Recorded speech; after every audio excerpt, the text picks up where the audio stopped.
Well, there it is. Hello guys, this is WTii and this is a quick first look at the Lost Vikings, the new hero, or heroes, for Heroes of the Storm. Now we're going to have a look, and as you can see, as their starting week, they're going to start off as 15,000 gold, or £7.49.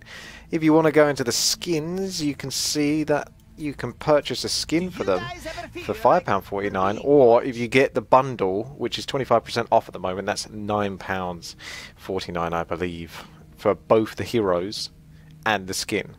So, having a little quick look at the skins whilst we're here. Yeah, the master skin looks pretty damn badass. The pajama is like a furry fest. That's easily the best one. Little Pikachu. God knows what the hell else is going on. As long as you've got a pink character, you know you're doing well. So you can have a look at the abilities. We'll look into the abilities as we try the heroes out. But for now, you get a little glimpse of what it looks like at the Blizzard store. So let's hop in and try these out, shall we? Safe to say that the Lost Vikings are essentially a very long-awaited hero, rumoured to become active soon for Heroes of the Storm, and finally that day is today. But I'm not going to buy them for 15k. I don't buy anything for 15k because it takes you about 3 weeks to earn 15k if you're lucky. Probably a lot longer actually than that. And that's doing all of your dailies every single day. So as you can see, the way this works, let's try to simplify things to start off with. Now, it works much more like an RTS game. So you can individually select these, or you can have them all highlighted together to move as one. So you have hotkeys for this. 1 is Olaf, so if I press 1, move Olaf there. 2 is Balrog, or I say Balrog, Baleog. That would be more appropriate. And 3 is Eric. So you can see you can move each one individually if you press 1, 2, 3. And you can switch between all of that. So I can move Olaf over there, Baleog there, and Eric here. Eric can do a patrol, Olaf can come over there, and then we can have sort of like, or rather Olaf just charge through. So you can individually control them, or you can move them as a group, which is 4. So if you were doing like 1, 2, 3, and then you thought, oh no crap, there's an enemy there, 4, hit 4, and then run them back. So we're going to have a look at the talents. Now, the way the abilities work are they are released from using talents, basically. Now, one interesting point to note is this is your first ability, Q, Spin to Win. You get this at level 4, so essentially, as far as I can tell, up until this point, you're more or less auto-attacking until you hit level 4, which doesn't take that long to hit level 4, but I believe that's how it works. I haven't played them in a proper game, and I can't do so unless I spend 15,000 gold, which I'm just not going to do. And Spin to Win, it deals damage around each Viking. So you can essentially assume it's just like a quick blade storm or something like that. And that would be your ability, and that would work for each of them. So even if you had Olaf available and pressed Q, it would work for all of them. And we're going to find that out in a moment. So I'm going to have a brief look over these abilities. I'm not going to delve too deeply into them because this is supposed to be a quick look. So we have like a block ability for Olaf, so this is going to affect Olaf as a tank. Let's have a quick look before I do delve into that. You can see that each of the heroes, they have their own stats. So Olaf's got 650 health and a decent chunk of regen. Then Balog's got 500 health, slightly less regen, and Eric's got a lot less health and less regen. But the way it works is Olaf is the melee tank. Balog is like medium ranged to melee because he's got a 4 attack range, or he can attack up close, and he attacks relatively fast. Olaf's going to be slow, and Eric is like your quick attacking ranged hero. So melee, medium range, and long ranged fast attack. So think of them that way, like a little World of Warcraft troop or something for scenarios. So let's have a look at the talents now after I just explained that. Eric cloaks and increases vision if stationary, which is good because he seems to be the fastest one. If I move all 3 of these over to here, you'll see that they kind of slip away from each other. Like Eric gets ahead of the other 2 because they have different movement speeds. So you can see that Eric, even though he started at the same position as all of them, managed to get quite far ahead. Now, I don't know if I like this or not. I like that they've got individual movement speeds to a degree, but I feel like that's going to be more hassle to control than genuine skill, it's just going to be more of a hassle than it will be a skill thing to control. Now, I can understand why, because the way it seems to position it is Olaf's your tank, Balog's your damage, and Eric's like your specialist siege type guy who can get in there and sort of spy stuff out as well, because Eric cloaks and increases vision if stationary, so he's going to get extra vision so he can hide into bushes nearby whilst the other two guys are maybe creeping, getting some mercs, or helping down below in the bottom lane, push that whilst Eric's slightly above looking out for any enemies coming along, and with that increased vision he can see it. You can understand how the game can be played here. It's very impressive actually. This is by far the most original hero that Blizzard have put into Heroes of the Storm by a long shot. This, apart from Abathur, who came out at the start anyway, but aside from Abathur, I would say that this is like the next most original hero by a long way. But that movement speed could be a tricky issue, especially when you're trying to move them all together. It's not a problem if you're moving them individually, but if you're moving them all together, it's a bit like, now I've got to keep delaying him. It's just a hassle more than it is anything else. But if you want this and you want to play these heroes, I assume you're after a hassle, because these are not easy by any stretch of the imagination compared to the rest of the heroes in Heroes of the Storm. So as you can see, tier 1 you don't really get anything. You either increase your health, or you allow Olaf to block and be more of a tank, or you allow Eric to be more of a stealthy missionary type dude. So let's level up to 4. And we're going to go and look at the talents there. Balog's attacks heal himself, so this basically gives him self-preservation. Eric can do damage to towers and reduce the amount of ammo that they have, and that works for forts as well. So that's very handy. That's a more specialist. So again, another way to look at this is obviously that tank, like I say, DPS specialist. Okay, so again, Eric's got this sort of melee basic attack that knocks enemies away. So this is going to be like a pushback, and he can activate it every 6 seconds. But I assume that this is a melee passive ability. So if he's attacking, say, Balog, every 6 seconds he'll be able to knock him away slightly. But this could be a good thing or a negative thing. This is going to be something you'll have to really pay attention to, because it could be very strong if you want to keep pushing the enemy away, and you want, because he's quicker, he can get ahead. He might be quicker than a standard hero. I assume he is. I assume that Balog is how a normal hero basically moves. And Eric's going to be that little bit quicker, so he could get ahead of them and then knock them back into your team, if you see what I mean. But we're going to go for the ability here, because otherwise you've got no bloody abilities even by level 4. So spin to win. You can see, there you go. It's a little area of effect ability. So you could spread them a little bit and then use your Q. Clear cooldowns. Or you could have them right next to each other, and everything that they hit, I think each Viking, yes, does 90 damage. So you can do 270 damage at level 4 there. That's pretty good actually, considering heroes don't have that much health overall early-ish game. So moving up to level 7. Choose a talent. Now we got Balog increases his attack speed, so this just makes Balog more of a sustainable DPS. Before, you can increase his health that he gets from attacks. Now if he's increasing his attack speed, that means he's hitting more, that means he's getting more health back. It gives him more sustainability, so you go down the tanky road with that. Eric heals himself as long as he is running. That's a very interesting one.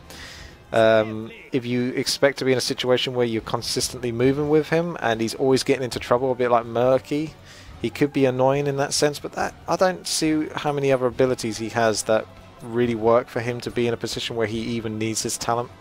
But it's interesting that he's got it. Mercenary Lord. Nearby mercenaries are stronger, so any mercs that you creep, if you stay near them, they get powerful.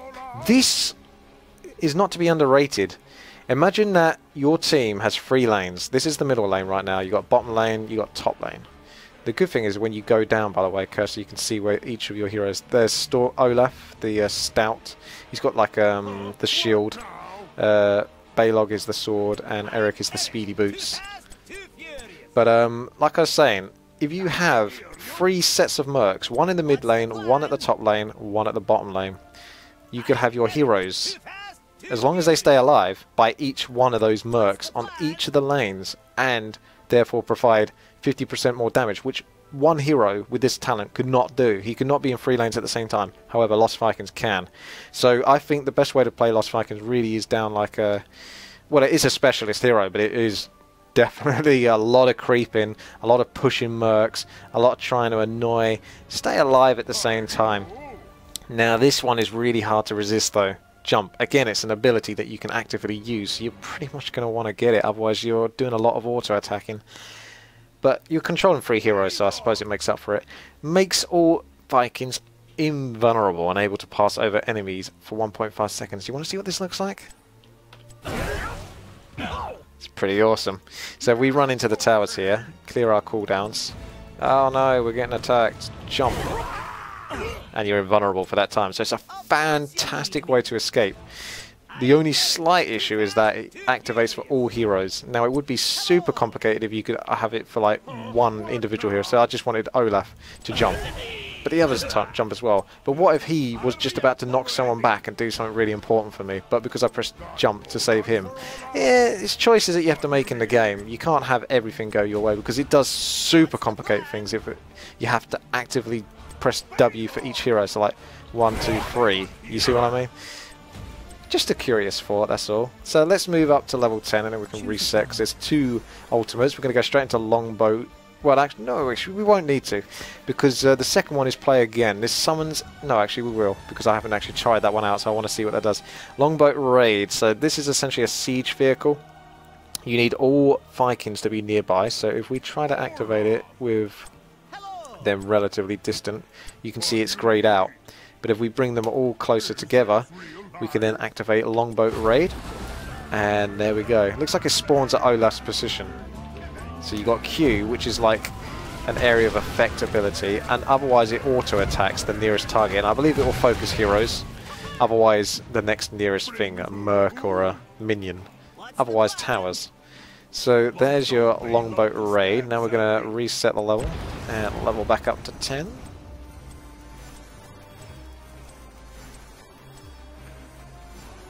So I'll just pick Eric Cloaks, so you can see that one. And these are all very obvious. I love that jump though. That's just fun to do anyway. It's the murky ability, basically, the invulnerability. It's very, very powerful. I don't see why you wouldn't get that really. Apart from Mercenary Lord being insane for potential pushing, but whether you could be in a position in that situation, that game, where you could have 3 lots of mercs running down different lanes is another thing you'd have to consider. Anyway, play again. Revive and summon Vikings. So summon and revive all Vikings at target location after a Viking channels for 2 seconds. Only one Viking may attempt to summon at a time. So this is curious. So is this like a teleport ability? Summon and revive. So does it kill them if they're already active? I don't know if I can go past the enemy base. How far does he? How close does he have to be? Okay, we'll run away, and we'll activate that over here instead. See how close he has to get. Maybe he has to stand in the circle. Not quite. Ah, it's a summoning stone. Summon and revive all lost Vikings at target location. That's very curious. So this can only be used... I thought it might be something that's activated when you're dead, but we're going to assume that this is something that you can only do when you got a Viking active, at least one Viking. So you see my other Vikings, they spawn really quickly, so it's a bit like murky.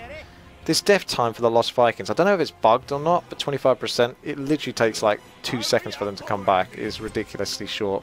But anyway, let's get Olaf to summon the other 2 in. And I'm going to assume that his potential that he can be interrupted, because that was a channeling spell, so that would just knock it back by 10 seconds. So that brings your heroes back. So if you want to push one lane individually after having them all separate, that's very, very good for the maneuverability across the map. Or if Eric snuck into the enemy base and you suddenly want to start sieging one of the forts after he's snuck all the way over to the enemy base, you get him to summon the other 2 guys in and then just go to hell on that fort. There's a lot of potential there. I'm just going to get these guys auto-kill because I'm almost definitely certain that you have to obviously have a Viking. Only one Viking may attempt to summon at a time, so if they're all dead, you certainly ain't going to get nothing for this. Refresh those forts. But the thing is, they come back so quickly, you'll see what I mean. Look, Olaf's about to die in a second, and you're going to see how quickly he comes back at level 10. 1, 2. And he's basically back.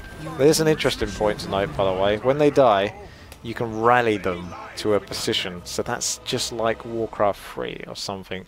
Like the barracks, you can rally a unit once it's spawned, or when it comes from its spawning position, to go somewhere else on the map. So if we get Eric killed again, sorry Eric, but it's for the greater good, we want him to come into those bushes. So free and then right click. Now what's going to happen is he's going to spawn. I see a little summoning stone for him there, and he's going to auto run there. I'm not clicking anything. That's him using the path in and following the path to the flag where you basically decided you want him to go. Brilliant. So that's very interesting actually, that play again. I'm quite curious about that one. Longboat raid. It's obviously good for sieging, but if you really want to play all over the map, then play again. Looks like it's a good way to go. Let's move up to level 13. So at level 13, Olaf just does sort of like fire damage or whatever around him. That's very straightforward. Increases while under 50% life. Vikings get 20% increased movement speed. There's good potential in that. And impatience is a virtue, so enemies damaged by a Viking's basic attack reduces the cooldown of all Vikings' abilities by 0.25 seconds.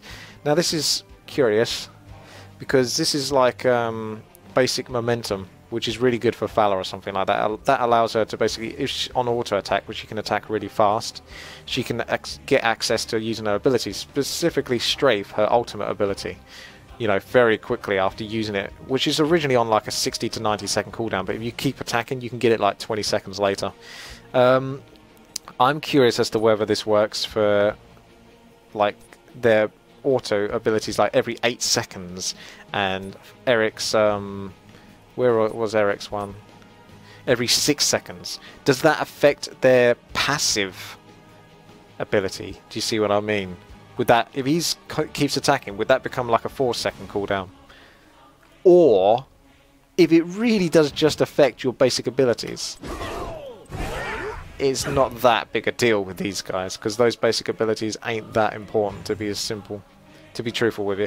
You're looking at, even if all 3 of them are attacking at the same time, and they have different attack rates, you can see at level 13, we're going to have a look at the stats. Olaf, he's got 1 attack per second, Balog 1.11, and Eric's 1.43. I think they have that all the way through, but either way, that's what it stacks up to. Eric becomes very quick at attacking. And if you decide to go down the road of Balog the Fierce, where he can increase his attack speed, bear in mind that he's going to have to be attacking a lot, and it rapidly decays if you're not keeping that up, then maybe Impatience as a virtue is valuable for like sieging, but I don't know. I don't think any of these are particularly amazing. So make your choice, I suppose. Let's move up to level 16. Choose a talent. Alright. Large and in charge. So this is basically Olaf charges enemies. I feel like there's about a 10-second cooldown on this. Internal cooldown. It's another passive thing. So if Olaf charges this building, then, or I think it only works on enemies. Yeah, enemies. So if he charges an enemy hero, he won't be able to use that charge, and you can only activate that charge by simply right-clicking on the hero. You can't, it's none of these abilities here. You'll get, well, you'll stun them for 1 second. Now that's very good, because obviously stun is very useful in a game like this, but I can't help but feel like it's, I feel if it's like 10 to 20 seconds, it's not bad. If it's longer than that, then it's pretty bad. Internal cooldown wise. Gain an additional 40% movement speed. Oh, I forgot to mention that all of them, they have if your Z ability, so you don't actually mount in this game, as far as I can tell with these guys. You just press Z and they move faster, all of them. And it's got like a 30-second cooldown, which is reasonably long, especially since you might only want to use it for 1 hero, whilst the other 2 are like creeping, and then these 2 are going to be really slow to get somewhere. So that's again why you might want to play again. But that's on an 80-second cooldown. I think it's going to be really hard to get these heroes to actually be effective, to be honest with you. Just looking at it, I love the idea that Blizzard have put them in, but they've got a lot of other heroes that are way easier to play and probably going to be far more effective whilst requiring far less skill. So I'll be impressed to see if anyone can actually get much bang out of their buck for these Vikings, but it feels like they're not going to bring that much to the table with very simple abilities like these. Activate to have each Viking gain a shield. That's pretty good. Depends on how many Vikings are alive, so 420 health, or maybe 630 or 840. So one Viking would be 420 health, I guess. Two Vikings would be 630, and so on. So 60-second cooldown lasts for 7 seconds. You can have it up, you know, relatively about 18% of the time or something like that. It's not bad. Particularly good for situations where you might be creeping the golem or something powerful like that, or you just need to stay alive. So again, that's not too bad. Let's activate that. That's your ability as well. So if you didn't pick that, you wouldn't be able to use E. So we can see, I don't know if we can see the health change. No, we don't see the health change there. So you can't truly see the health bars. It doesn't actually tell you the numbers, apart from looking at the character stats, which doesn't change it. So I couldn't tell you whether he got like a 400 health or a, you know, a thingy health. We can assume it's 840. Hang on a second. Because his health goes up almost double. So 840 is a good chunk. Even then it's almost impossible to tell. Anyway, let's move on to the last talent here. Choose a talent. Choose a talent indeed. So we got Ragnarok Roll, which just increases the longbow. I'm not even sure. I did show you that, didn't I? That just means that you can now attack 2 targets with that auto attack at once instead of just one. And the mortar ability, which is like right from here to there, would be done from here to like here. It'd be quite a bit longer actually. It'd be pretty good for sieging, but it doesn't last that long. So I don't know. Any dead Vikings are revived and summoned a second time, 10 seconds later. I'm not exactly sure how that works. Am I reading that right? Oh, and the sequel. Increases the Vikings' death time a reduction from 25% to 50%. Well, like I say, it's pretty hard to tell at the moment what their true resurrection time is, because it seems to be almost instant. They seem to come back like only a matter of a few seconds before. Like if we get Eric killed here, or at level 20, bear in mind that if you die at level 20, you're going to be pretty screwed. Actually, does he go invis? No, not if he's auto-attacking. 1, 2, 3, and he's back. So do you really want to reduce that cooldown timer much more? I don't think you do need to. So as for checkpoint reached, any dead Vikings are revived. Let's just get him into stealth for a moment. I just want to see if that lasts. Because if that lasts, that's pretty powerful. That's pretty good. I thought... Oh no, it faded away. So how long did it last? Ah, for 3 seconds. I thought if it lasted like indefinitely, that's pretty awesome, but it's only 3 seconds. It's still something, but meh. Any dead Vikings are revived as summoned second time later. So let's just revive. And we're going to reduce the cooldown.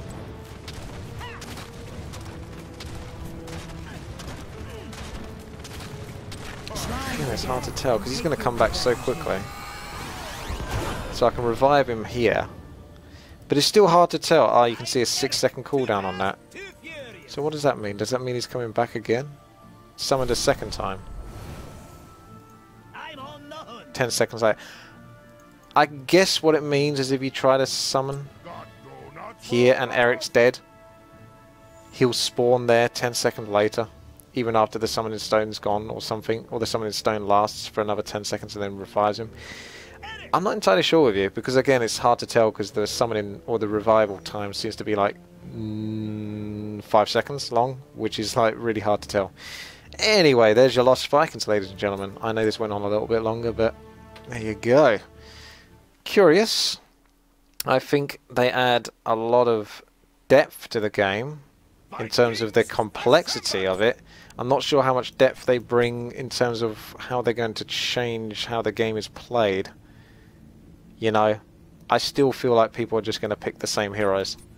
And if you're picking the heroes like Lost Vikings, you're not going to get too much of a reward. I think you're better off picking Abathur, to be honest. He's almost better for sieging and doing sneaky plays like that. But that's my opinion. Let me know what your opinion is down in the comments section below. I want to say thank you very much for watching this. Subscribe, like and comment, and I'll see you soon.